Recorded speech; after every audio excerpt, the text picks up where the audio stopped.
Аз съм Андрей Ковачев, кандидат за евродепутат от ГЕРБ. Андрей Ковачев повече от 10 години отговаря за международните икономически отношения на 3 световни компании. Евродепутат от 2009. От 2012 Андрей Ковачев е заместник-председател на Комисията по външни работи на Европейския парламент и член на подкомисията по сигурност и отбрана, както и на делегацията за връзки с Съединените щати.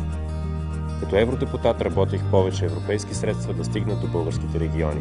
По време на целия мандат се борих за по-ефективното усвояване на европейските фондове, за да се повиши жизнения стандарт на българските граждани. Важна цел в моята работа е и защита правата на българските общности извън нашата страна. Работя и за равен достъп до качествено здравеопазване за всички българи по европейски стандарти. Като евродепутат ще продължа да работя България да стане привлекателно място за развитие на младите хора. Гласувайте за ГЕРБ, защото Европа върви напред, а България е поела назад. Недоволството и безработицата растат, въпреки популисткото харчене на пари от сегашното правителство. Всеки следващ ден на това управление увеличава разделението между хората, обезмисля демокрацията и ни отдалечава от Европа.